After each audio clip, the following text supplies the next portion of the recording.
I think urbanization has got an inherent conflict component because oftentimes you'll find that there will be conflict between the self and the public. And that is why you need a clarity of leadership on how to manage that conflict in a healthy manner, help everybody to get the bigger picture right, and also help to identify where these different interests can actually be managed in such a manner that they augment one another.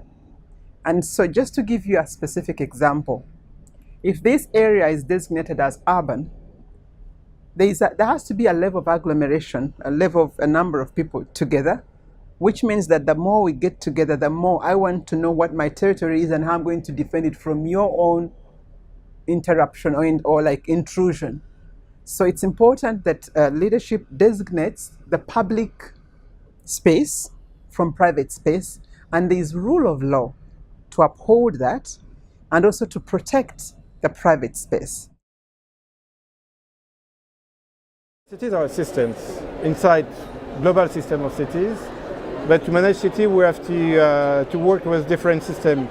The trend is to work by silo: water supply, sewage, transportation, etc. Each of them are very complex systems with their same logic.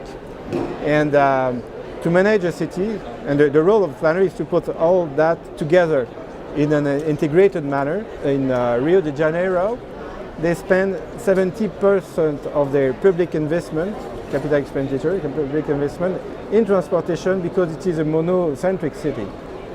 And so they put too much money on that and not enough to develop new centers to reduce the need of mobility for that city. So there is no solution for cities without planning, and transportation cannot work alone. And the planning, territorial planning, is the much more important strategy to be developed for the decision maker. There is one thing which is truly important to drive cities, is to provide more intelligence in the system, and so cities need to have what we say urban planning agencies or urban planning institutes, not to follow up the control of the development, but to develop, to prepare strategies and policies at the metropolitan scale to integrate transportation, sewage, urban development, housing, energy, etc., and to face the big challenge of the cities for the urban renewal, urban extension, climate change, urban congestion, etc. But we can say that in developing countries, the main difficulty is to have institutional framework that make possible to manage cities.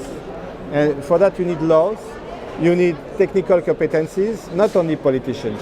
You have politicians everywhere, but the most important, you need finance, of course, but you can have finance if you have good projects. And so you need to have strong technical capacity to support decision makers to make good decisions. And this is very difficult to do. When it comes to the Nordic countries with a very strong self-government, I mean, we do have basic taxation at the local level. So I wouldn't say that financing is a big issue. In other countries that are much more centralized, you will need to allocate the proper budget constantly to the local or to the municipalities or to the region, which might not be enough. So that is very different. But I would say generally, if talking more globally, I mean, political leadership is the most important thing. But first, really, to make sure to have broad, long-term visions where to go. Because then business, civil society, and of course local government will actually deliver if they know what to do, because they're more or less forced to do so. So I would say, I mean, it goes for us, but it goes for other countries as well, that if you lack the central political leadership or vision, then you don't have the direction and you don't know necessarily what targets to meet and where to go. Finance is part of the solution because these are big infrastructure projects that are needed to be built and requires a lot of money, obviously. Many African cities simply don't have the fiscal credibility or the governance arrangements to either go to the market or to receive big grants from multilateral donor funds. So there's a misfit here between the need to finance change and transformation in growing cities with the instruments that we've set up, particularly at international climate finance level. Creatures such as the Green Climate Fund, the GCF, have to think in a more innovative way about the instruments that they use to get money to cities. There's lots of talk in that world about so-called direct access, in other words, getting access directly to the source of where the project needs to take place. But so far, only 11% of multilateral climate finance funding has got to cities, and of that, only 5% is directed towards resilience and adaptation. So that needs to change fast, because otherwise cities are going to be underfinanced at precisely the moment where they need to invest a lot in resilient, low-carbon infrastructure.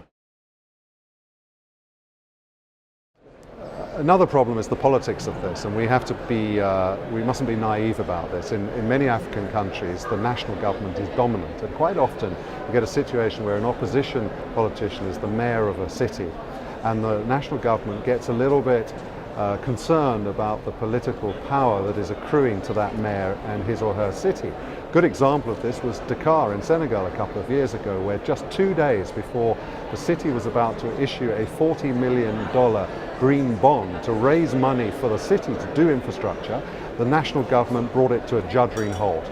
Probably for political reasons, probably because they didn't like the fact that the opposition mayor from a different party to the government was actually making such bold steps and building such a strong city. I think one good example that I can give, which I have taken time to observe, it is Singapore. It's unique. We were not going to say that we can copy-paste because it's a city-state. But it is very densely populated, about 5.5 million in a space of 720 square kilometers. But it has used the planning, proactive planning of urbanization and the rule of law and the mix of a socio-economic and people living together with nature, to the extent that you find it a very livable and sustainable city. Should everybody take the same route? No, because a city also it's about the character and identity of people. You want to be in a city that you feel is yours and you belong to it. So there is importance in upholding that.